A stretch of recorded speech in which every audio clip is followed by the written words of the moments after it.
We all experience negative thoughts. Sometimes they come quietly, like a shadow creeping in, unnoticed. Other times, they arrive with force, like a storm that suddenly breaks the calm, leaving us feeling small, doubtful, anxious, or even utterly defeated. But what if I told you something important? These thoughts are not who you truly are. What if I said, you don't have to fight them or fear them?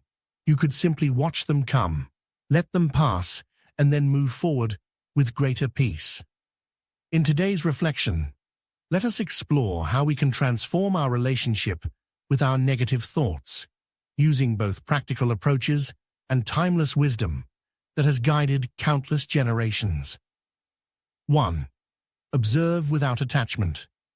The very first step in dealing with negative thoughts is not to fight them, but to observe them. So often, our instinct is to push them away, to resist, to argue with them. We think that if we resist hard enough, they will vanish. Yet the truth is the opposite. The more we resist, the stronger they seem to return. Buddhism offers us a gentle teaching here. Observe your thoughts without clinging to them. Watch them as you would watch clouds drifting slowly across the sky. You don't chase the cloud, you don't try to capture it, you simply notice it floating by. Imagine a moment when you felt nervous before a presentation, or anxious before taking a big step in life. Your mind may have whispered, "I'm not good enough." Instead of battling that voice, try a subtle shift.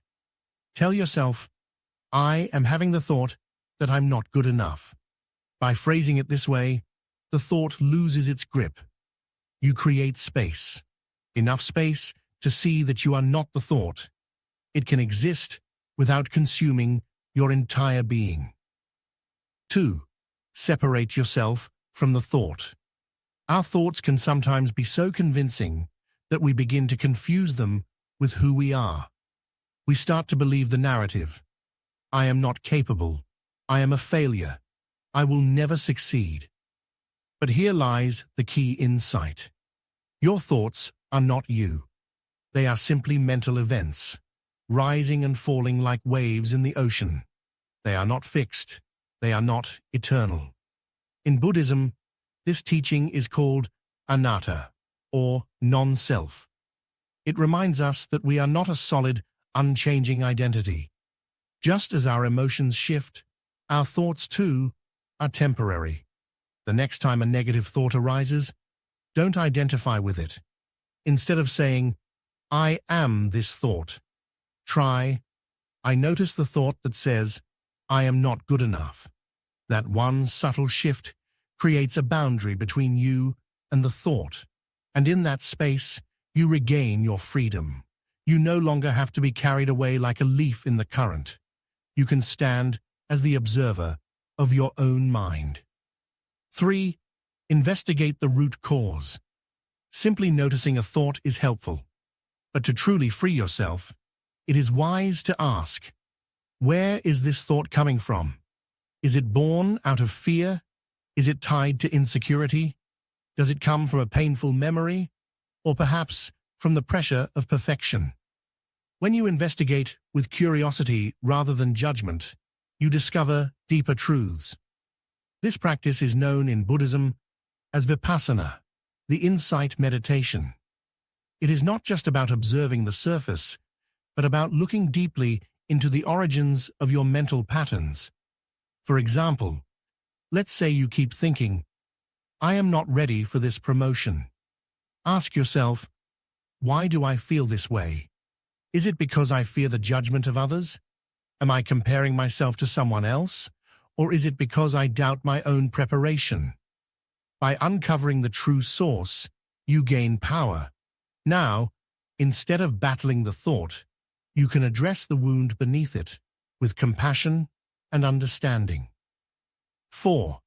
Practice self-compassion, not harshness. When negative thoughts visit us, they are often harsh enough on their own. Yet what makes them heavier is how we treat ourselves in response. How often do we add fuel to the fire by saying, "I'm so stupid for thinking this. Why can't I just be stronger? What's wrong with me?" This inner critic is merciless, and it traps us in a cycle of self-judgment. But harshness does not lead to healing. It only deepens the wound. Buddhism teaches the power of metta, loving kindness. Just as you would comfort a close friend who is hurting, you must learn to comfort yourself. The Buddha himself once said, "You, yourself, as much as anybody in the universe, deserve your love and affection." So, when a negative thought arises, soften your response. Instead of self-criticism, whisper, "It's okay to feel this way. This thought does not define me. I can still choose kindness toward myself." That small act of compassion disarms the thought.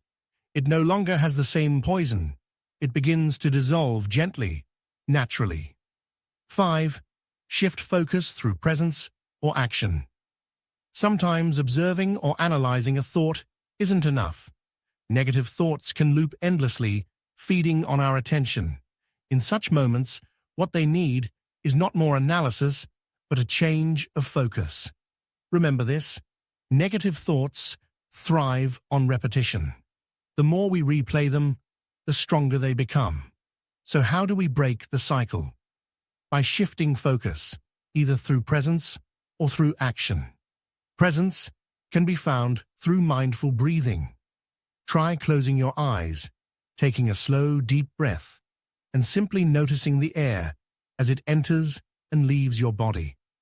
For that brief moment, your mind rests in the present, not in the storm of thoughts. If the thoughts still persist, then move into action. Take a walk in nature. Write something creative. Call a friend and connect. Even the smallest, most intentional action can redirect your mind.